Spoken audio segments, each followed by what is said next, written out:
Shalom Elohim, Bapak Ibu dan teman-teman yang terkasih dalam Tuhan Yesus Kristus. Puji Tuhan, kita berjumpa kembali dalam program Kesaksian Iman yang luar biasa ini. Dan saya percaya Bapak Ibu dalam perlindungan Tuhan yang sempurna dan tentunya sehat ya, bahagia. Karena apapun yang dikerjakan dibuat Tuhan berhasil. Dan biarlah Bapak Ibu dan teman-teman semua jadi berkat yang besar bagi banyak orang dalam kehidupan ini.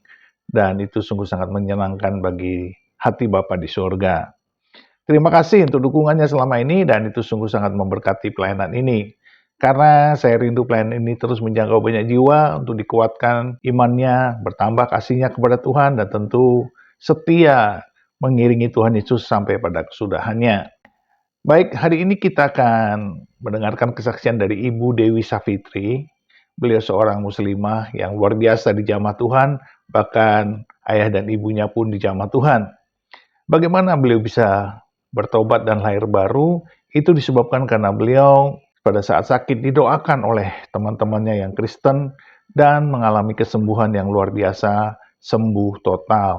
Dan pada saat itu dia juga sering mendengarkan lagu-lagu rohani dari teman-temannya yang memutar lagu-lagu rohani, sehingga dia merasakan kedamaian, ketenangan, dan ketentraman di batinnya. Dan itu membuat dia akhirnya memutuskan mau ikut beribadah di dalam sebuah retret, dan di retret itulah dia dijamah Tuhan secara luar biasa. Dan apa yang terjadi ketika ibunya sakit stroke, dia mendoakan ibunya dan ibunya mengalami kesembuhan total, ya pulih, sembuh total. Dan itu membuat satu keluarga ini mengalami kasih Tuhan yang luar biasa. Nah, bagaimana ceritanya? Mari kita saksikan bersama-sama. Tuhan memberkati. Dari nama saya Dewi Syafitri, latar belakang saya adalah Muslim. Kenapa kok saya bisa menjadi Kristen? Nah, pada waktu itu saya SMA, keluarga saya sebenarnya keluarga yang nasional, jadi tidak begitu fanatik sekali, tidak nasional. Bahkan ada keluarga yang beragama lain juga. Pada saat SMA itu saya pernah dikasih mimpi, tapi waktu itu saya hanya sebatas itu paling mimpi biasa gitu aja. Nah, saya dikasih mimpi itu seperti salib gitu. Nah, terus karena saya suka seni, suka menggambar, saya tanpa sadar kadang gambar salib. Nah, begitu sadar, ngapain saya harus gambar salib? Akhirnya untuk mengakalinya, saya bikin layang-layang. Kalau dilihat teman-teman, saya bikin layang-layang. Tapi waktu itu saya belum seberapa apa ya, untuk terjun lebih dalam lagi belum. Nah, saya waktu itu saya sudah lulus SMA, terus saya kuliah. Itu kuliah di Jogja. Saya punya sahabat saya cowok, dia Nasrani juga. Nah, karena dari SMP sampai kuliah itu kita sahabatan aja. Tapi saya belum ada kepikiran untuk saya nantinya akan pindah agama, tidak. Nah, tujuan saya kuliah. Nah, suatu ketika singkat cerita pada saat saya kuliah, saya satu kos, itu bermacam-macam agama juga, ada orang Hindu, orang Kristen juga, ada orang Islam juga. Nah, pada saat saya di kos, saya mengalami sakit, dan waktu itu saya sakit perut, dan untuk gerak saja saya tidak bisa, sakit, apalagi untuk bangun dan duduk. Nah, saya hanya menangis, terus ada teman datang, teman kos, dan kebetulan dia juga Nasrani, karena dia juga sering putar-putar lagu rohani, dan itu membuat saya kayak kok lagunya menenangkan gitu. Nah, terus dia tahu kalau saya sakit, dia datang ke kamar saya, dan dia menawarkan untuk mau nggak kamu didoakan gitu. Ya mau gitu. Tapi syaratnya satu, yang penting kamu percaya. Ya saya percaya, yang penting saya sembuh gitu. Yang namanya sakit kan pengen sembuh. Nah, pada saat saya didoakan, saya tuh merasa kayak ada jamahan dari perut ini, dari perut tuh jalan sampai ke atas langsung tuh. Nah, pada saat dia memuji Tuhan, saya langsung tertidur. Nah, saya sadar-sadar bangun-bangun udah pagi. Kok sudah nggak sakit lagi. Nah, di situ saya bilang sama teman saya, terima kasih kemarin didoakan, aku udah enakan, udah sembuh. Iya, yang menyembuhkan itu Tuhan Yesus, dia bilang gitu aja. Tapi waktu itu saya belum ada ketertarikan juga, masih cuman ya biasa aja gitu. Nah, waktu di kampus itu kan ada persekutuan, ada kayak organisasinya macam-macam ya, organisasi orang Kristen, Muslim. Nah, pada saat itu ada organisasi orang Kristen ini, dia bikin acara Valentine. Nah, Valentine itu dia rohani tapi dikemas untuk umum gitu. Jadi saya tidak tahu kalau itu bakalan suatu KKR. Nah, pada saat itu saya ikut aja dan saya ngajak sahabat cowok saya ini. Ternyata sahabat cowok saya ini dia di gereja itu, makanya dia diam aja. Ya sudah, kalau mau ikut-ikut nggak apa-apa gitu. Orang untuk umum kok gitu. Nah, saya datang situ. Nah, pada saat itu saya masih ingat itu bukan di gereja tapi di Wisma Immanuel di Jogja. Eh, jadi nggak kelihatan kalau itu gereja. Seperti rumah biasa tapi kayak aula gitu. Oh, ya sudah ikut aja. Pada saat saya masuk di pintu, saya kaget. Wih, kok ada salib besar? Kok saya merasa bahwa saya pernah ke sini. Saya merasa bahwa saya pernah lihat ini gitu. Nah, terus saya diingatkan, oh saya pernah mimpi kayaknya seperti ini. Sama persis kejadiannya saya masuk, terus saya lihat salib besar. Nah, di situ ibadahnya itu dikemas tidak begitu fanatik, itu tidak, dia dibikin ya namanya acara pemuda seperti apa ya. Waktu itu tema Valentine mereka itu love is never fail. Nah, itu artinya kan cinta tak pernah gagal. Nah, eh, pada saat ada momen yang disebut altar call, nah di situ kayak ada dorongan kuat. Di sini tuh kayak jantung dada saya tuh kayak berdetak kenceng, maju, maju, gitu aja. Terus kayak ada yang dorong, padahal tidak ada yang dorong sama sekali. Nah, di situ ditantang untuk maju, nggak tahu kenapa kok saya tiba-tiba maju, sambil di sini tuh kayaknya deg-degan terus, dan saya maju. Nah, pada saat saya maju, di situ ada hamba Tuhan mulai mendoakan satu persatu, nggak tahu kenapa saya merasa kayak tubuh saya itu seperti kesetrum, dan habis itu saya nggak sadar. Nah, kalau sahabat saya bilang, "Kamu nangis," gitu, nangis sampai menjadi-jadi, saya nggak tahu itu. Nah, di situ saya mulai dijangkau sama teman, yang mengajak saya. Nah, dari situ saya tanya-tanya lah sama sahabat saya ini, yang cowok ini, dia Kristen, eee, Kristen itu seperti apa sih gitu. Nah, Tuhannya itu seperti apa sih? Benar saya sering mendengarkan lagu-lagu mereka dan saya melihat kehidupan mereka kadang itu membuat saya iri gitu. Irinya kenapa? Kenapa kok mereka selalu bersukacita? Padahal keadaannya susah, tapi mereka selalu bersukacita. Jadi seolah-olah mereka itu kayaknya nggak punya masalah, nggak punya beban gitu. Dia cuma cerita Kristen itu sebenarnya hanya lifestyle, gaya hidup saja, yaitu gaya hidupnya Tuhan Yesus bilang kayak gitu.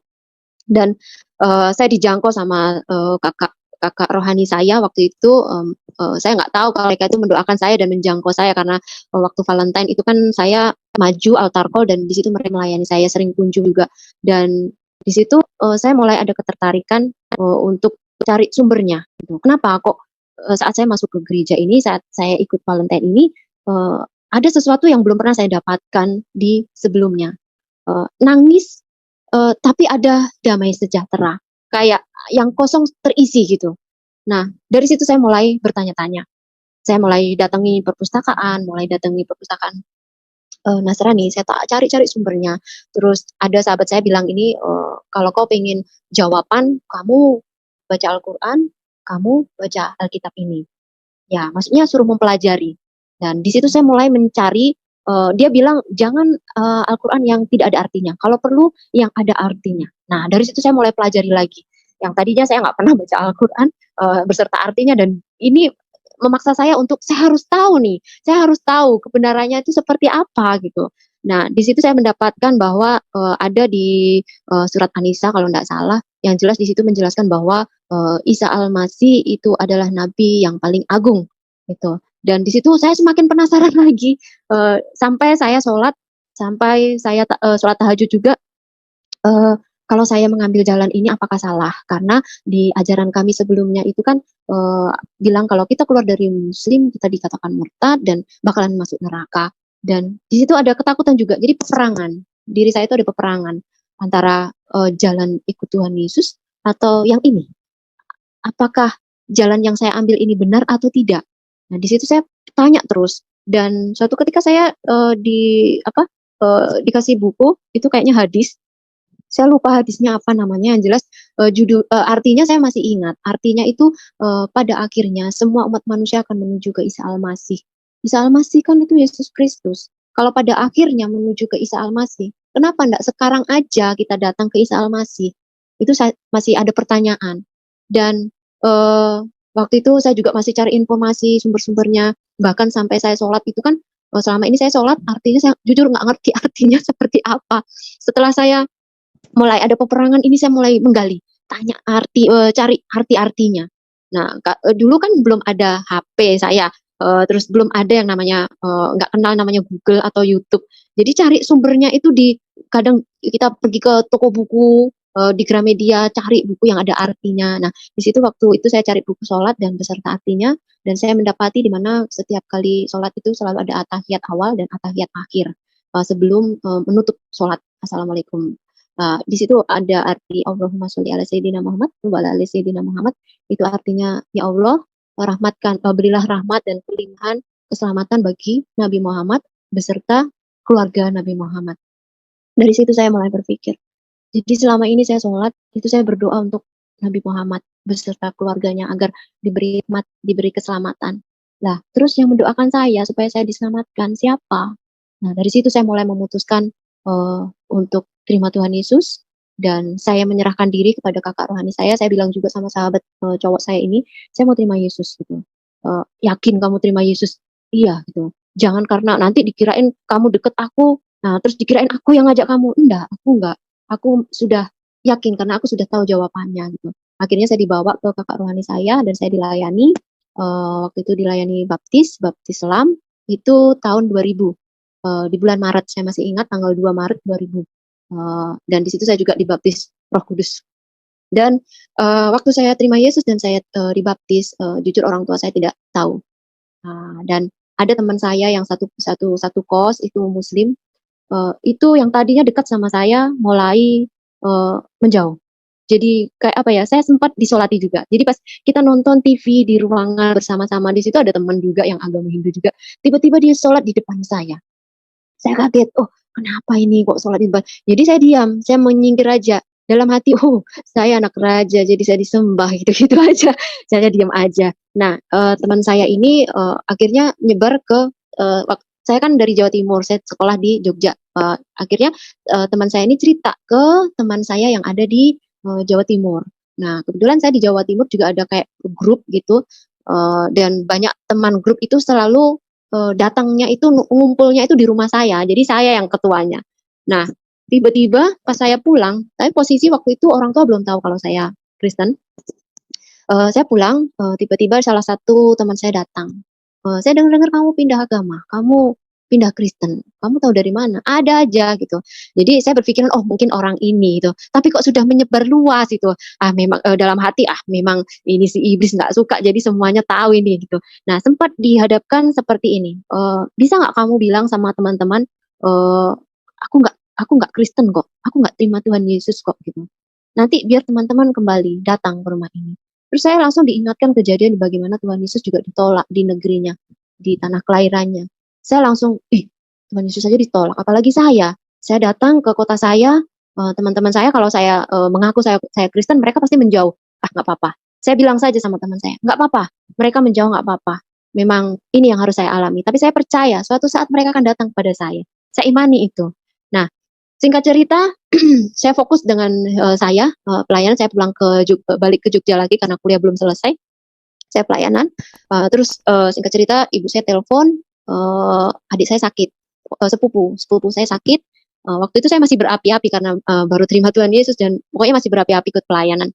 Eee, ya sepupu saya sakit, waktu itu kanker payudara itu belum begitu viral ya, belum begitu terkenal.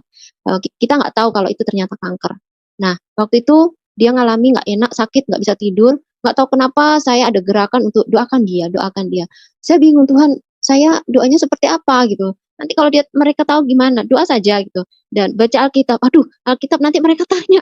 Nah, akhirnya saya buka Alkitab yang bahasa Inggris yang saya tahu gitu. Waktu itu Alkitab yang, Perjanjian Baru saja saya bawa dan saya baca di situ karena mereka nggak ngerti bahasa Inggris, jadi saya baca aja, yang doa orang sakit, saya bacakan untuk adik saya dan saya doakan. Dia bilang waktu itu lagu pertama kali yang saya bisa itu Amazing Grace.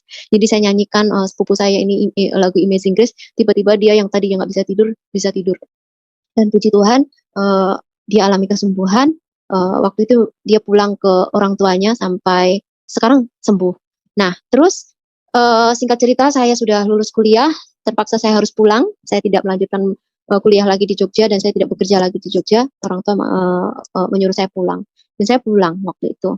Dan karena mereka belum tahu saya Kristen, jadi setiap kali saya hari Minggu itu saya pura-pura main, aku mau pergi ke tempat teman gitu. Tapi di situ saya cari gereja, saya beribadah dan saya ketemu dengan hamba Tuhan uh, yang kenal saya, ternyata saya anak dari ibu ini gitu. Ternyata hamba Tuhan ini langganan makan orang tua saya. Orang tua saya itu buka warung nasi gitu. Jadi langganan tuh. Terus saya bilang, Bapak Ibu jangan bilang saya ke gereja ya. Nggak apa-apa, kenapa? Mereka nggak tahu gitu. Oh, ya sudah kita bantu doa ya gitu. Jadi saya berdoanya kalau melihat kesaksian teman-teman itu ngeri-ngeri, saat mereka terima Tuhan Yesus sampai keluarganya itu mengusir, sampai bahkan ada yang mau dibunuh. Saya nggak mau seperti itu Tuhan, saya nggak mau gitu. Nah, saya berdoa aja untuk orang tua saya supaya Tuhan lembutkan hatinya. Nah, pada saat Hari Raya Idul Fitri, kejadian itu masih teringat. Saya bingung Tuhan, kalau saya nggak sholat Idul Fitri, nanti mereka pasti tanya gitu, kenapa kamu nggak sholat gitu. Dan di situ saya tanya sama sahabat saya ini yang cowok, sahabat saya, "Gimana ini? Aku, sholat apa enggak ya?" "Berdoa aja, nanti Tuhan jawabnya apa," gitu. Ya sudah, saya berdoa di situ. Akhirnya Tuhan bilang, "Sholat aja, orang aku Tuhanmu, kamu dimanapun berada, kamu doa menghadap kemana saja, sembahyang kemana saja, aku ada di mana-mana." Jadi saya ikut sholat Idul Fitri, tapi waktu itu saya sholatnya nggak pakai sholat yang seperti biasa, tapi saya memuji-muji Tuhan, Tuhan Yesus besar, Tuhan Yesus dahsyat sambil berbahasa roh waktu itu dalam hati. Dan singkat cerita saya mulai mulai ketahuan dan yang saya dikasih tahu dari hamba Tuhan yang saya ke gereja ini waktu itu di GPI, gimana Pak, Bu, kalau Ibu saya tahu, sepertinya Bapak Ibu tahu kok. Pernah saya singgung-singgung, saya tanya, "Nggak apa-apa kalau Dewi mau, ambil jalan yang itu, nggak apa-apa asal dia serius, nggak main-main." Nah dari situ saya sempat senang gitu, puji Tuhan, puji Tuhan. Nah terus saya memberanikan diri sama orang tua saya, ngomong sama bapak ibu saya, dan ternyata, bapak mulai buka omongan, "Nggak apa-apa Nduk, kalau kamu mau Kristen, dulu loh bapak Kristen." Kaget saya, "Hah? Dulu loh bapak Kristen, pernah ke gereja, nah, benar sekarang bapak Islam tapi cara doanya bapak nggak seperti orang Islam," dia bilang kayak gitu. "Yang penting kamu jalani sungguh-sungguh gitu, nggak boleh main-main." Ya sudah, saya, "Oh puji Tuhan, Tuhan berarti mengerti, eee, posisi saya," gitu. Maksudnya Tuhan tuh mengerti, apa ya, porsi saya tuh seperti apa. Saya bersyukur sekali orang tua saya, eee, memperbolehkan saya untuk mengikut Tuhan Yesus. Mereka beranggapan Tuhannya sama kok, Tuhannya itu satu kok gitu, cuma caranya berbeda. Tapi dalam hati saya beda Pak, beda Bu, saya dalam hati saya seperti itu. Nah, saat orang tua saya, keluarga keluarga saya, bapak, ibu, kakak, tahu saya sudah Kristen dan mungkin iblis tidak suka. Akhirnya iblis menyerang keluarga besar dari bapak sama ibu. Jadi, keluarga ibu itu sepertinya menjauhi keluarga saya, menjauhi. Begitu juga dengan keluarga bapak, itu menjauhi. Jadi efeknya di situ, wah ini iblis ini nggak suka ini. Bahkan sampai kakak kakak sambung saya, bapak saya kan nikah 2 kali, ibu ibu yang pertama punya anak, nah ini kakak saya yang nomor pertama, dia adalah tentara, itu marah sama orang tua saya. Dia marahnya seperti ini, bapak ibu ini sebagai orang tua itu seperti apa kok nggak bisa didik anaknya, sampai anaknya pindah agama kok tidak dilarang. Nah orang tua saya cuma bilang, "Ya gimana orang jalannya Dewi seperti itu, kita nggak bisa maksa," gitu. Bahkan sampai pernah saya juga di sidang, "Kenapa kamu harus ikut ini? Aku nggak ikut-ikut orang kok, aku nggak ikut sahabatku ini kok. Aku ikut Tuhan Yesus, aku merasa nyaman di sini Mas," gitu. "Aku merasa damai sejahtera." Nah dari situ, jarang ngomong dia, ya sudah nggak apa-apa memang resikoku seperti itu. Jadi, yang penting saya, mengampuni mereka karena mereka tidak tahu apa-apa. Dan saya percaya suatu saat mereka pasti akan mencari saya. Dan, iya benar waktu mereka di masa-masa sulit, mereka cari saya, kadang minta didoakan, ya itu anehnya. Dan puji Tuhan, orang tua saya terutama bapak saya sebelum meninggal, waktu itu bapak saya, oh ya sebelum bapak meninggal saya menikah, waktu itu dengan sahabat saya ini. Jadi orang mengira saya ikut sahabat saya ini, "Berarti kamu nikah ikut sahabatmu ini?" Enggak, aku nikah sebelum nikah saya sudah percaya Tuhan Yesus, saya sudah terima Tuhan Yesus dan waktu itu kita baru komitmen pacaran, komitmen untuk jalin hubungan. Waktu itu kita jarak jauh. Nah, baru kita menikah. Tapi mereka beranggapan bahwa saya ikut suami saya gitu. Kalau saya pindah agama gara-gara suami gitu. Tapi mereka tidak tahu. Ah, nggak apa-apa, itu urusan mereka. Yang jelas, saya percaya Tuhan Yesus sebelum saya menikah sama suami. Nah, singkat cerita, sebelum Bapak meninggal, itu saya menikah sama suami saya. Suami saya adalah orang yang takut akan Tuhan.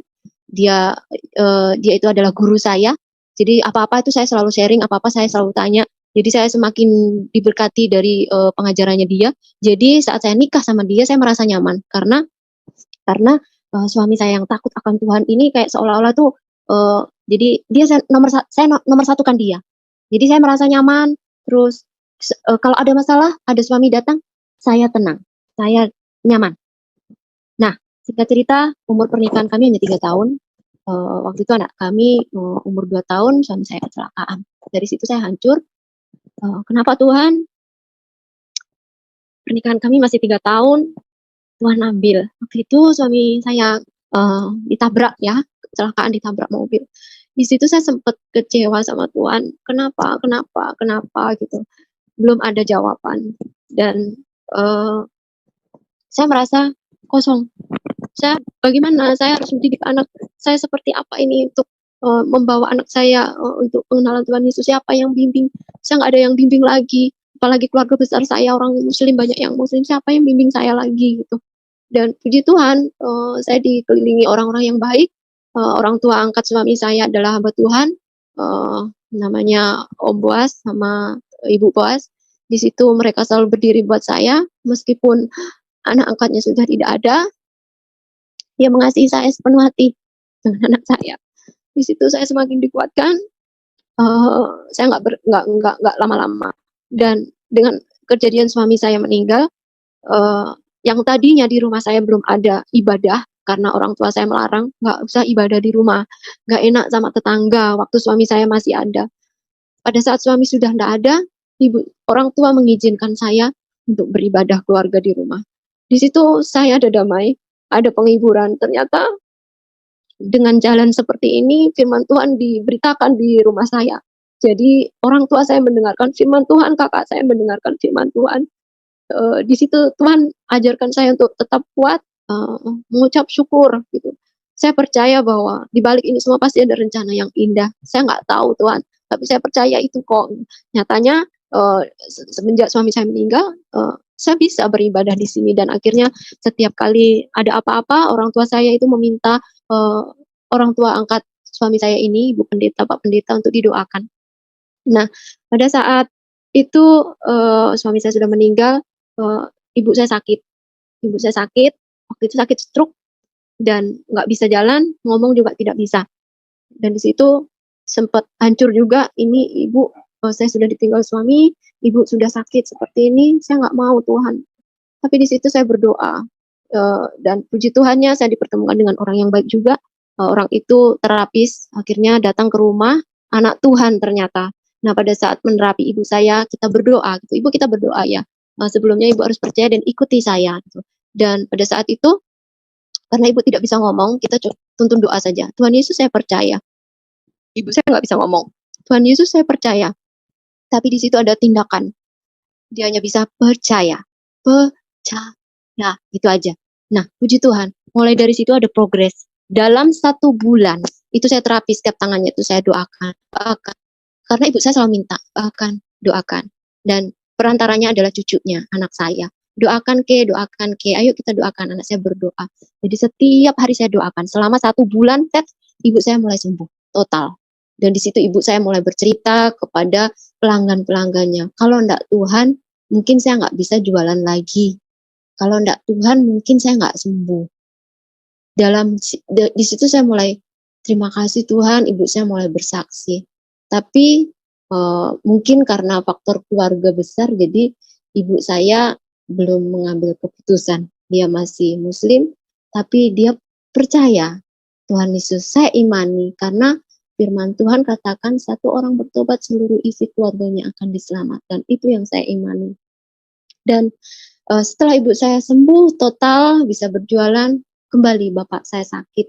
Waktu itu bapak saya sakit sampai dia muntah-muntah, itu sampai cairannya hijau. saya bawa ke dokter. Setelah itu pulang ke dokter, minum obat, saya doakan. Berdoa ya Pak ya, kita berdoa gitu. Iya gitu. Nah setelah berdoa, dia boleh tidur, yang tadinya setiap bangun dia muntah, jadi nggak bisa apa-apa, selalu muntah.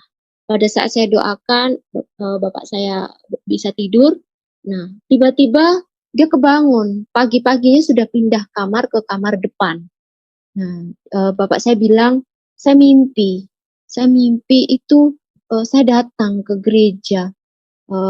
Di gereja, di situ saya lihat orang lumpuh, orang kusta, orang sakit, pokoknya orang yang penyakitan. Saya takut. Jadi saya keluar gereja, tapi kok saya keliling gereja, nggak ketemu keliling gereja. Terus saya tanya, Bapak ketemu Om sama Tante Boas nggak gitu? Baru-baru ketemu orang, lihat orang-orang sakit aja, Bapak udah takut gitu. Bapak ketemu Tuhan Yesus enggak? Saya bilang gitu. Enggak ketemu gitu, sambil dibentak gitu. Jadi, tapi Bapak sembuh kan? Yang tadinya kan Bapak nggak bisa jalan. Sekali gerak aja muntah-muntah. Katanya sekarang bisa jalan, ngajak jalan-jalan cucunya lagi gitu. Langsung diam aja. Nah, satu saat saya datang, orang tua angkat saya ini, ibu pendeta, mertua angkat saya, itu datang ke rumah. Waktu itu Bapak masih agak lemah, ditantang terima Tuhan Yesus. Akhirnya beliau percaya dan terima Tuhan Yesus, dan beberapa tahun kemudian Bapak meninggal. Dan meninggalnya waktu itu saya doakan, dan saya percaya Bapak saya sudah percaya Tuhan Yesus. Dan singkat cerita, saya single parent selama 5 tahun. Waktu itu banyak orang, ada beberapa, tapi ada satu orang ini datang, dia Muslim, mungkin karena melihat saya janda, single parent, anak satu, yang dulunya latar belakangnya Muslim, dan dia memberanikan diri untuk melamar saya. Nah, terus saya sempat waktu itu mengalami down. Jadi mungkin karena saya single parent, saya nggak mampu lagi, dan ada seseorang mendekati saya, dan saya juga kepingin nikah lagi dong tentunya, untuk menyambung hidup, apalagi untuk mendidik anak saya, merawat anak saya. Dan orang ini awalnya baik, gitu. Baik, dia Muslim, tapi orang tua saya nggak srek gitu. Terlebih orang tua angkat saya, ibu pendeta ini nggak srek. Dia orang Padang, dia nggak srek, saya nggak suka. Karena gelap dan terang nggak bisa bersatu. Gitu. Tapi dia mau, bilangnya dia mau ikut saya. Gitu. Tapi ya mungkin banyak orang yang berdoa buat saya. Tuhan nggak mau melepaskan anaknya begitu saja. Mungkin saat ini Tuhan lagi mengulur saya waktu itu. Tapi diulur ditarik gitu. Nah, suatu ketika Tuhan malah memperlihatkan bahwa orang ini nggak baik. Nah, jadi keburukannya mulai diperlihatkan sama Tuhan. Sampai saya dikutbahi lah istilahnya, mereka diceramai gitu. Kamu itu kenal Islam itu masih secuil jentikan ini gitu.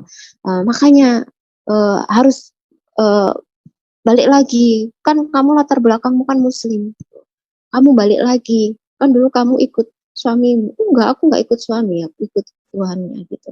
Nah, sampai berdebat. Akhirnya pas dia bercerita tentang ya istilahnya untuk mempengaruhi saya untuk kembali lagi, Roh Kudus cuman membuat saya diam.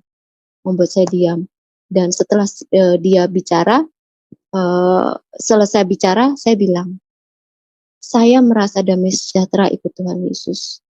Kalau memang kamu nggak mau ikut Tuhan Yesus, ya sudah, nggak usah nikahin saya, dia bilang kayak gitu. Akhirnya dia maksa, oke, saya mau ikut kamu, asal kamu bahagia. Loh, jangan ikut saya, tapi ikut Tuhan Yesusnya. Akhirnya mungkin dia jengkel, akhirnya mundur.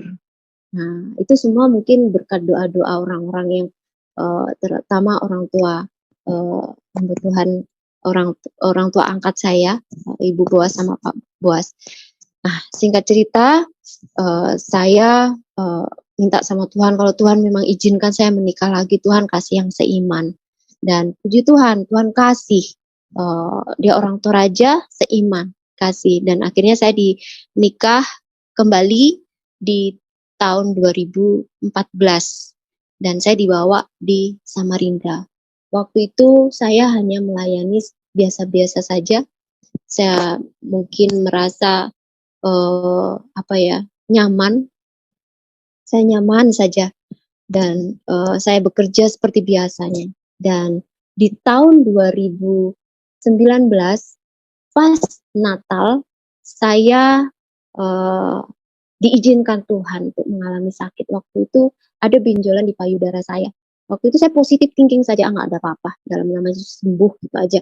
Dan saya memberanikan diri untuk operasi. Waktu itu bulan Januari saya operasi, di biopsi, sebelumnya di biopsi sama dokter satu kali itu nggak ketemu. Ini samar, nggak kelihatan, di biopsi lagi. Jadi dua kali. Jadi dua kali di biopsi, dinyatakan jinak. Akhirnya ini harus diangkat ibu. Oke, diangkat aja tumornya. Nah, pada saat diangkat tumornya, saya mengalami pendarahan. Saya mengalami pendarahan hebat sekali sampai tubuh saya separuhnya hitam. Nah, terus di situ saya cuma berdoa, Tuhan Yesus tolong, Tuhan Yesus tolong, Tuhan Yesus tolong saya. Tuhan ajarkan saya cuma mengampuni, mengampuni, itu saja. Saya sudah mengampuni, saya sudah lepaskan pengampunan, sudah pemberesan Tuhan. Enggak, masih ada gitu. Dan di situ Tuhan seperti kasih slide gambar seorang ibu, dan ternyata itu adalah teman kerja saya. Saya bilang, masih argumen sama Tuhan, saya nggak sakit hati sama ibu ini. Aku nggak pernah berantem, nggak pernah menyakiti. Tapi di situ diingatkan kayak dibalik lagi, enggak, kamu sakit hati. Setiap kali mendengar namanya, kamu selalu, kenapa orang ini, orang ini. Begitu kamu lihat orangnya, kamu buang muka. Kamu sakit hati pada waktu kamu dipermalukan di depan kantor. Aku nggak sakit hati, kamu sakit hati. Udah, dari situ saya minta ampun. Akhirnya saya minta ampun, saya bertobat, saya telepon ibu ini, dan ibu ini mau datang ke rumah sakit, jadi pemberesan. Dan ternyata ibu ini juga tidak tahu bahwa setiap kata-katanya itu membuat saya sakit hati. Dan ternyata Tuhan ajarkan saya untuk tidak boleh benci, kepahitan, sakit hati apalagi. Sedikit pun itu masalahnya, Tuhan nggak mau itu. Dan semuanya beres. Waktu itu saya masih proses pendarahan. Tekanan saya semakin menurun. Waktu itu tekanan saya 40-50 sampai saya merasakan jantung saya tuh kayak ke leher. Jadi sudah sampai seperti itu. Akhirnya semua dokter itu kasih saya oksigen sama dikasih tekanan alat, semuanya alat banyak sampai badan saya itu bengkak karena darahnya habis. Waktu itu harus transfusi cepat-cepat gitu. Sama trombosit saya turun. Waktu itu trombosit saya tinggal 3.000. Dan ini harus cepat-cepat. Nah, di situ suami saya yang baru ini bilang, tanganmu tuh selalu ke atas. Tapi di situ nggak tahu, saya bilang, Tuhan Yesus tolong saya. Tuhan Yesus tolong saya. Saya sudah lepaskan pengampunan Tuhan. Tuhan cuma bilang, mengucap syukur. Dalam kondisi yang nggak enak ini mengucap syukur. Susah sekali. Apalagi ini posisi 40-50 tekanannya dan saya pakai oksigen. Tuhan hanya bilang mengucap syukur. Dan di situ saya belajar mengucap syukur. Jadi saya telepon hamba Tuhan, orang tua angkat saya ini, mertua saya yang saya anggap orang tua sudah, Om Boas sama Tante Boas ini, ya berdoa Tuhan punya kuasa gitu. Dan di situ saya diingatkan oleh kejadian perempuan 12 tahun pendarahan. Langsung saya bilang, Tuhan, kalau perempuan 12 tahun pendarahan saja asal jamah jubahmu sembuh, saya juga sembuh Tuhan. Saya juga sembuh tuh. Dan di situ saya imani saya pasti sembuh. Tuhan Yesus sudah sembuhkan saya, tapi itu darah masih mengalir. Terus, tapi saya nggak, duduknya nggak bisa, terlentang. Cuman yang diherankan, kamu bisa ngomong. Jadi teman saya telepon, aku drop, aku butuh darah gitu. Akhirnya saya jam 12 malam langsung pergi ke PMI, cari darah sama trombosit. Nah, pada saat memasukkan darah sama trombosit itu, suster sampai 2 suster nggak ketemu karena tubuh saya sudah bengkak nggak kelihatan pembuluh venanya. Jadi sampai saya bilang sama susternya, kalau memang nggak ketemu di kaki, nggak ketemu di mana-mana, cari di yang penting masuk darahnya gitu. Nah, ya Bu, kita akan berusaha gitu. Dan pada saat itu saya dikasih hikmat sama Tuhan untuk mendoakan jempol. Ini di sini, jempol di sini. Nah, saya berdoa. Nah, waktu itu saya di rumah sakit Muslim, Jadi saya selalu bilang, "Tuhan Yesus tolong." Jadi mungkin, pasien-pasien sebelahnya itu dengar gitu. Dan pada saat berdoa, itu ada suster, 3 suster. "Suster, saya mau berdoa dulu." Saya tumpang tangan di jempol ini, saya tumpang tangan, dalam nama Tuhan Yesus, terbukalah vena. Darah Yesus mengalir melalui pembuluh vena ini. Nah, akhirnya suster itu mencoba memasukkan jarumnya dan mereka bilang, "Bismillah." Saya bilang, "Dalam nama Tuhan Yesus." Dan puji Tuhan, langsung masuk dan darah itu masuk. Jadi darah merah, darah merah 4 kantong, trombosit 12 kantong itu masuk melalui jempol. Sampai dokter, yang operasi saya itu heran, "Loh, ketemunya di jempol," gitu, "hebat ini." Padahal jempol itu paling riskan gitu. Nah, setelah habis, sudah masuk semuanya, itu jarum itu kayak lepas sendiri, tek gitu, lepas sendiri. Akhirnya, "Loh, anu Sus, anu lepas." "Oh iya Bu, lepas." Jadi dipindah lagi, tapi darah yang ditransfusi itu sudah habis. Dan setelah itu saya masih peperangan. Waktu itu saya setiap kali memejamkan mata, saya merasa, saya melihat, kayak gambaran iblis. Jadi, yang bertanduk, terus dia bawa tongkat, dia ada ekornya. Itu kayak menarik saya, berusaha untuk menelan saya. Di situ saya cuma teriak, "Tuhan Yesus tolong saya, Tuhan Yesus tolong saya. Jikalau Tuhan tampakkan wajah Tuhan, saya bisa kuat Tuhan." Dan di situ Tuhan kasih, eee, apa, kayak salib kecil. Karena saya takut memejamkan mata. Setiap kali memejamkan mata ada itu, gambar itu. Dan saya minta sama suami saya, "Tolong, putar-putar lagu mukjizat," gitu. "Kenapa? Kamu takut?" "Enggak, putar-putar saja," gitu. Dan saat diputar lagu mukjizat, waktu itu lagu mukjizat itu nyata, dan saya mulai memberanikan memejamkan diri sambil teriak-teriak cari Tuhan Yesus, cari wajahnya Tuhan Yesus. "Tuhan Yesus tolong saya, Tuhan Yesus tolong saya, wajah-Mu Tuhan, tunjukkan wajah-Mu Tuhan, biar aku selamat Tuhan, biar aku selamat," gitu, "biar aku sembuh," gitu. Dan di situ Tuhan kasih saya salib kecil, dan di situ saya tangkap, saya menang, saya menang, saya menang, saya menang. Terima kasih Tuhan. Di situ saya mulai mengucap syukur. Saya mengucap syukur. Terima kasih Tuhan. Kalau Tuhan mau pakai saya mau Tuhan. Kasih saya kesembuhan. Saya mau Tuhan itu. Dan saya bisa tertidur. Nah, suami bilang, "Kamu tidurnya pulas banget," gitu. Waktu saya bangun, yang tadinya mata saya itu berat, ini bangun itu kayak seger sekali. Kayak enggak sakit. Awalnya itu berat, tapi takut menjamkan mata. Ini seger. Dan saya mulai minta bangun sama suami, "Tolong bangunkan saya." Saya dibangunkan dan tidak jatuh lagi. Saat saya bangun, ada visit dokter dan dokter kaget. "Wah, nggak jadi dibawa ke ICU ya ini ya," gitu. "Memangnya mau dibawa ke ICU ya, Dok, ya?" Gitu. "Ya kalau nggak stabil kita bawa, Bu," gitu. "Tapi Ibu sudah sehat." "Iya, Dok, saya sudah sembuh kok, sudah sehat. Tapi, saya masih belajar jalan karena sudah hampir 2 minggu saya di rumah sakit terbaring dan akhirnya belajar jalan."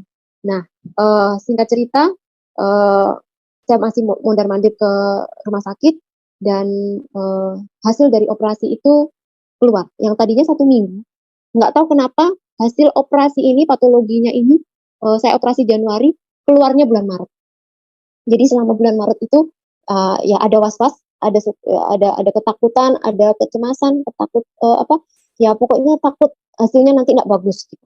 Tapi saya berusaha untuk berpikiran positif, "Enggak, Tuhan Yesus sudah sembuhkan saya. Nyatanya Tuhan sudah selamatkan saya dari maut yang kedua kali," gitu. Sudah selamatkan saya, kalau enggak selamatkan saya mungkin saya sudah lewat pada waktu itu. Nah, pada saat itu, eee, tim patologi telepon saya dan saya disuruh datang ke rumah sakit dan saya melihat hasilnya, ternyata hasilnya ganas, kanker gitu. Wah, di situ saya hancur, saya sempat menangis, dunia saya merasa kayak runtuh. Wah, aku bakalan mati. Gimana anak-anakku? Gimana suamiku? Gimana orang tuaku? Belum percaya Tuhan, kakakku belum percaya Tuhan. Banyak sekali pikiran aku belum siap Tuhan. Karena pikiran saya yang namanya kanker itu pasti meninggal. Nah, di situ saya, ya, puji Tuhannya selalu dikelilingi dengan orang-orang yang hebat, saya didoakan, dan saya mengalami Tuhan waktu itu. Saya mengalami Tuhan di situ, Tuhan apa ya, kayak saat saya memuji Tuhan, saya merasa tubuh saya itu bergetar, terus menangis kayak seperti anak kecil. Nggak tahu kenapa, tapi di situ setelah saya menangis menjadi-jadi, kayak ada damai. Tapi yang namanya pikiran itu selalu, ya apa ya, mungkin iblis nggak suka, jadi pikirannya jadi main juga, "Aduh, gimana ini kanker harus diangkat ini gimana?" Nah, kami satu keluarga diproses sama Tuhan. Suami saya terlebih, dia hancur, kecewa juga, kami pun juga sempat kecewa, "Tuhan, kenapa Tuhan? Kami loh sudah setia, perpuluhan setia, melayani Tuhan juga setia. Kenapa kok Tuhan kasih saya sakit seperti ini? Kok enggak orang lain saja? Padahal saya makan dijaga, enggak terlalu yang aneh-aneh gitu. Kenapa Tuhan gitu? Sampai saya pergi ke dokter sama suami saya, udah dikasih tahu dokter ini harus cepat-cepat diangkat karena sudah stadium 3B. Gitu. Kalau tidak diangkat, dia akan ke jantung dan ke merambat ke sebelah kanan. Wah, di situ suami saya sempat hancur juga dan, kenapa Tuhan? Kecewa. Jadi kita menangis kecewa, tapi puji Tuhannya saya tidak lama-lama saya mulai berdamai dengan diri saya mulai berdamai dengan Tuhan. Oke Tuhan, kalau Tuhan memang izinkan ini, saya alami kasih saya kuat gitu. Saya bilang sama suami saya, kita nggak boleh komplain sama Tuhan, kita nggak boleh kecewa sama Tuhan. Kalau kita komplain sama Tuhan, bisa saja Tuhan bilang, suka-suka aku loh nyiptain kamu siapa sih gitu, suka-suka gue gitu. Jadi, iya juga ya gitu. Dan di situ kami langsung minta ampun. Kami bertiga menangis, bertobat, minta ampun karena kita sudah berprasangka buruk sama Tuhan. Kita sudah kecewa sama Tuhan. Tuhan ampuni kami. Kalau memang Tuhan pakai kami mau. Kalau Tuhan memang izinkan ini saya alami, kasih saya kuat Tuhan. Agar aku bisa bersaksi tentang kebaikan Tuhan. Dan akhirnya puji Tuhan saat saya mulai berdamai sama Tuhan, saya berdoa sama Tuhan, saya merasa Tuhan itu berbicara seperti ini, bisa saja saya menyembuhkan kamu saat ini. Aku loh Tuhan yang berkuasa. Aku loh bisa menyembuhkan segala penyakit. Semua perkara aku bisa. Tapi aku mau lihat sejauh mana kesertaanmu padaku. Pujilah aku setiap saat. Aku suka kamu puji-pujian. Baik kamu saat kamu mengejar, kamu naik motor, cuci piring, pujilah aku. Di situ saya mulai, Tuhan ampuni saya, ampuni saya. Saya mau setia Tuhan. Mulai dari situ saya mulai uh, mulai yang tadinya saya baca Alkitab bolong-bolong, doa juga bolong-bolong, dan di situ saya mulai membangun hubungan kembali dengan Tuhan. Saya mulai ada cinta mula-mula lagi kepada Tuhan. Dan di situ saat kami sudah berdamai semuanya, kami mulai merasa tenang, kami dipertemukan dengan orang yang tepat. Pada saat saya mau operasi, saya dipertemukan dengan ketua yayasan kanker. Nggak tahu kenapa kok tiba-tiba saya browsing ke sosial media di Facebook dan di situ ada rumah singgah kanker. Dan saya hubungi mereka dan puji Tuhan mereka responnya bagus dan mereka datang ke rumah. Dan di situ saya dikasih pengajaran, dikasih wawasan, maksudnya tentang kanker itu seperti apa. Dan saya diajak ke rumah singgah, ternyata masih banyak orang yang lebih dari saya, maksudnya orang yang sakitnya lebih parah dari saya. Jadi Tuhan ajarkan saya lagi untuk bersyukur gitu. Dan di situ saya dipertemukan dengan dokter yang baik sampai seolah-olah itu Tuhan mempersiapkan sesuatu itu dengan rapi. Dan saya minta dokter, Tuhan saya minta dokter ini. Yang tadinya dokter ini itu dokter yang paling susah sekali kita bisa jadwal operasi. Bisa jadwal operasi itu harus nunggu bulanan. Nah, sedangkan operasi ini harus cepat-cepat. Dan pada saat itu teman-teman ya mendoakan semuanya, teman-teman saya, teman-teman kerja, teman-teman dari gereja juga mendoakan saya. Ya kalau bisa cepat ya, biar enak, nggak usah nunggu lama-lama gitu. Ya sudah gitu. Pada saat itu saya minta sama Tuhan, Tuhan saya minta dokter ini yang operasi, saya minta dokter yang ini. Dan pada saat datang ke rumah sakit untuk untuk lihat jadwal operasi, ternyata dokter ini yang tadinya dia mau ke Jakarta waktu itu tanggal 23 Maret. Bu, maaf Bu, saya kayaknya nggak ada jadwal saya. Saya ada jadwal bulan April akhir.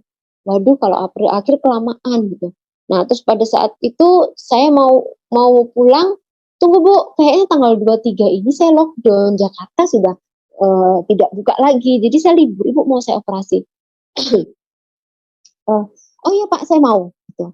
Saya mau. Waktu itu tanggal 19, operasinya tanggal 23. Jadi Ibu tanggal 20 harus masuk kamar ya. Di situ saya mikir, "Hah? Kok cepatnya?" gitu loh. Terus saya telepon teman-teman saya yang merawat saya. Saya telepon, "Kok aku dioperasi tanggal 23, jadi masuk harus tanggal 20, 21," gitu. "Hah, cepatnya?" Nah, kan itu doa kalian supaya saya cepat dioperasi. Nah, ini cepat. Nah, maksudnya nggak cepet-cepet banget. Ini loh waktunya nggak sampai 1 minggu, sedangkan, kondisimu tuh belum fit, masih drop gitu. Memang waktu itu saya kurus, kurus, yang tadinya 55 jadi 45 kah berapa itu. Kurus, memang untuk mental tuh belum siap untuk operasi, karena, masih ada ketakutan nanti kalau operasi pendarahan lagi seperti apa, begitu juga dengan suami saya, takut sekali. Di situ, eee, nggak apa-apa, dalam nama Tuhan Yesus, Tuhan sudah jawab doa saya minta dokter ini yang operasi dan ternyata Tuhan kasih gitu. Nah, di situ saya pulang. Pulang saya masih berpikir, nanti kalau saya operasi siapa yang jaga saya? Waktu itu pas corona dan tidak ada yang boleh menjaga. Nanti siapa yang jaga saya? Siapa yang jaga anak saya? Waktu itu anak saya masih apa? SMP kelas 1. Baru-baru SMP kelas 1. Siapa yang jaga gitu?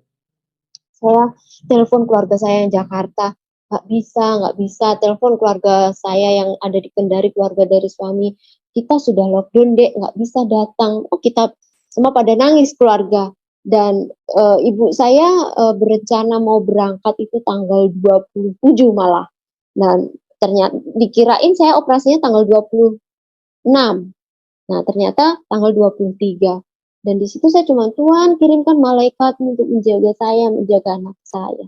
Dan tidak lama kemudian setelah saya selesai doa, berapa jam kemudian, Ibu Pendeta Boas, telepon saya, eee, ngasih tahu saya bahwa ibu saya berangkat. Ibu mau berangkat ke Samarinda, tadi baru doa di sini, jadi ibu saya didoakan oleh pendeta saya yang di Jawa. Akhirnya ibu berangkat. Nah, ibu saya berangkat ke Samarinda itu ternyata adalah penerbangan yang terakhir. Kalau dari kesaksian ibu saya, itu adalah penerbangan terakhir dan ibu saya cuma bilang, "Nggak masalah, yang penting saya bisa berangkat ke Samarinda, masalah balik nggak usah dipikir dulu," gitu. Ya udah akhirnya berangkat dan saya mulai tenang, "Oh, ada yang menjaga anak saya," gitu. Nah, jadi, nanti suami saya yang menjaga saya, mondar-mandir, jadi kerja, jaga, pulang gitu. Nah, karena kondisi keuangan kami sudah habis, di operasi yang pertama, eee, di situ kami berpikir, "Tuhan, ya apa Tuhan, besok saya sudah operasi besar, uang tinggal 100 di kantong saya, 100 di dompet suami saya." Di situ saya cuma berdoa, "Tuhan, saya percaya pasti ada jalan keluar. Kalau Tuhan izinkan ini, pasti Tuhan kasih jalan keluar." Di situ. Dan puji Tuhan, eee sebelum 1 hari sebelum operasi, itu ada teman saya telepon, itu adalah teman-teman saya yang dulunya meninggalkan saya, tapi mereka sudah kembali lagi, kita ada grup, eee, dan di situ dia telepon, "Kamu nggak usah mikir macem-macem, kami nggalang dana untuk kamu." Dan di situ saya menangis, Tuhan, orang yang tidak pernah saya berpikir mereka akan bantu, mereka membantu saya. Karena saya mau minta bantuan sama kakak saya nggak mungkin karena mereka nggak juga keluarga yang nggak apa ya, kalau dibilang untuk minta bantuan, mereka juga masih butuh bantuan gitu. Dan di situ saya cuman, eee, bersyukur saja Tuhan pakai orang lain untuk memberkati kami. kami diberkati, dan tidak lama kemudian keluarga yang dari Kendari itu juga kirim berkat untuk kami. Dan puji Tuhan, sampai saya operasi yang tadinya saya ada ketakutan nanti kalau pendarahan seperti apa, semua ketakut. Karena ibu saya takut, suami saya takut nanti pendarahan seperti apa. Nah, pada saat saya mau operasi, saya berdoa sama Tuhan. Dan di situ saat saya berdoa, saya merasa Tuhan itu duduk, saya duduk begini. Jadi saya merasa Tuhan Yesus itu duduk di depan saya sambil memegang pundak saya. Di situ saya menangis, Tuhan Yesus terima kasih. Dan Tuhan kasih ayat di Mazmur 23, dan di situ saya menyanyi. Saat saya dipanggil operasi, saya menyanyi Mazmur 23. Dan saat suami saya menunggu saya operasi, ternyata suami saya juga dapatkan itu, Mazmur 23. Dan saat saya mau operasi, saya bilang, Tuhan, dok, saya mau berdoa dulu ya dok ya. Jadi saya berdoa di depan mereka, yang dulunya saya takut berdoa di depan orang. Jadi pokoknya saya mau ikut, saya mau berdoa gitu. Jadi saya berdoa, dokter saya terima kasih ya karena sudah mau mengoperasi saya. Nah, setelah itu saya keluar, suami saya dipanggil, keluar ke Ibu Dewi, saya masih fly waktu itu habis operasi. Saya berharap saya tidak muntah Tuhan ya, saya nggak mau muntah, saya nggak mau pendarahan Tuhan. Gitu. Dan pada saat saya sadar, saya mau minum. Gitu. Terus saya mulai bangun, disuruh bangun sama dokter, ayo bangun, gitu. bangun. Gitu. Nah, setelah saya bangun, saya disuruh senam jari, senam tangan sama dokter. Jadi suruh begini. Nah, habis operasi sudah, dokter sakit, dokter. Dokternya itu orang seberang, dia bilang, kalau sakit, bilang tidak sakit. Kalau nyeri, bilang tidak nyeri. Ayo diulang. Dalam hati, ini dokter aja orang yang nggak percaya aja perkataan profetik, perkataan yang positif. Masa saya anaknya Tuhan nggak perkataan profetik? Jadi saya katakan saya tidak sakit, saya tidak nyeri. Sampai saya pegang telinga ini bisa, dokter bilang besok pulang. Hah? Pulang dok. Jadi saya habis operasi hanya 2 hari di rumah sakit, suruh pulang. Semuanya heran. Suami saya sampai menari-nari kegirangan. Haleluya, puji Tuhan, kamu sembuh. Haleluya, puji Tuhan. Jadi kami menangis, suami saya menangis. Nah, ibu saya juga gitu. Kami khawatir, enggak, apa yang menjadi ketakutan kami itu sama Tuhan dihilangkan. Tidak ada sama sekali. Dan saat kami pulang, singkat cerita bahwa banyak orang bilang nggak usah kemo. Kemo itu menyakitkan. Apa yang sehat malah sakit gitu. Tapi ya itu, Tuhan baik. Tuhan memberikan saya orang-orang yang mengasihi saya. Banyak orang yang berdiri buat saya. Banyak orang yang mendoakan saya. Dan saya dipertemukan orang yang tepat. Akhirnya saya tahu, oke, saya mau kemo. Jadi saya beranggapan bahwa kemo itu adalah sesuatu yang menyenangkan bagi saya. Yang orang bilang itu tidak menyenangkan, itu lebih menyakitkan. Tapi bagi saya itu menyenangkan. Saya anggap kemo itu berlayar. Kenapa berlayar? Karena kemo pasti efeknya itu kita mabuk gitu. Kayak kita naik kapal. Jadi saya anggap berlayar. Selama saya berlayar, selama nakodanya Tuhan Yesus, maka saya tidak akan takut. Jadi saya jalani kemo pertama sampai kemo yang terakhir, sampai terapi hormon pun saya sendiri, tidak ditemani sama suami. Suami hanya mengantar karena dia bekerja ya. Jadi hanya mengantar ke rumah sakit, di drop saja. Setelah itu saya kemo sendiri, pulang sendiri juga. Jadi di situ saat kemo memang nggak enak rasanya. Tapi nggak tahu kenapa ada sesuatu dalam diri saya itu kayak saya nggak sabar nih cerita gitu. Bagaimana Tuhan telah menyembuhkan saya, Tuhan telah menyelamatkan saya dari maut. Kalau nggak selamat mungkin saya sudah nggak ada. Gitu. Jadi kayak Tuhan kasih saya itu keberanian untuk saya bercerita, bersaksi. Yang dulunya saya takut sekali untuk bersaksi. Dulunya saya takut sekali. Jangankan bersaksi, bilang puji Tuhan, haleluya. Apalagi mendoakan, saya nggak berani. Segan, sungkan, nggak enak nanti sama yang agama seberang gitu. Tapi makin kesini Tuhan memberikan saya keberanian untuk bercerita. Kayaknya nggak bisa ditahan nih, saya mau cerita. Jadi setiap kali di ruang kemo, saya selalu cerita kisah saya, bagaimana saya pendarahan, saya diselamatkan sampai saya ada di sini. Jadi Mbak sendiri kah? Enggak, saya enggak sendiri. Saya bersama Tuhan Yesus gitu. Jadi diam. Dulu saya pakai kerudung. Mereka pikir saya Muslim. Jadi banyak orang bilang, Mbaknya ini kok berkerudung tapi kok bilangnya puji Tuhan, saya Kristen. Kenapa berkerudung lah? Karena rambut saya botak. Masa saya harus botakkan gini aja? Jadi ya saya pakai kerudung aja gitu. Oh iya. Jadi setiap kali saya kemo, saya selalu bersaksi, selalu bercerita. Kalaupun mereka mau didoakan, saya doakan. Tapi saya tanya dulu, mau didoakan enggak? Kalau mau saya doakan, kalau enggak saya enggak mendoakan. Dan di situ saya dapat ayat firman Tuhan di Yakobus 2, di Yakobus 1 ayat 2. Puji Tuhan, puji Tuhan, puji Tuhan, kesaksian yang luar biasa, di mana Ibu Dewi Savitri akhirnya mengalami mukjizat Tuhan, disembuhkan dari kanker, dan ibunya disembuhkan dari stroke, dan ayahnya mengalami pemulihan hubungan dengan Tuhan kembali. Dan kita melihat bahwa pergumulannya dalam hidup ini sungguh sangat berat, karena berkali-kali beliau dicobai, berkali-kali beliau mengalami pencobaan, tetapi Tuhan menjaganya. Dan doa teman-teman seiman, doa dari orang-orang yang mengasihinya, itu membantu beliau melewati masa-masa sulit, melewati hal-hal yang penuh tekanan. Dan itulah kita semua, Bapak Ibu dan teman-teman semua, mari kita terus berdoa, mendukung setiap kesaksian-kesaksian dari para murtadin atau pesaksi-pesaksi yang telah bersaksi di pelayanan ini, supaya mereka dikuatkan, diteguhkan, dihiburkan, semakin berakar dan bertumbuh di dalam Tuhan, serta akhirnya berbuah dan menjadi berkat yang besar bagi banyak orang. Kita berdoa supaya pertobatan mereka adalah pertobatan yang sungguh-sungguh, penuh dengan pertobatan yang total, sehingga akhirnya betul-betul menjadi saksi bagi Yesus Kristus di muka bumi ini dan nama Tuhan dipermuliakan. Dan saya percaya Bapak Ibu tentu berdoa juga buat saudara-saudara, kerabat, teman-teman, dan juga mereka yang belum mengenal Yesus Kristus supaya mengalami kasih Tuhan. Dan tetaplah percaya, tetaplah setia, tetaplah berdoa, tetaplah mengasihi, mengampuni, dan menjadi berkat. Tuhan beserta kita, selalu melindungi kita, dan memberkati kita. Di dalam nama Bapa dan Anak dan Roh Kudus, di dalam nama Tuhan Yesus Kristus. Haleluya, haleluya, haleluya.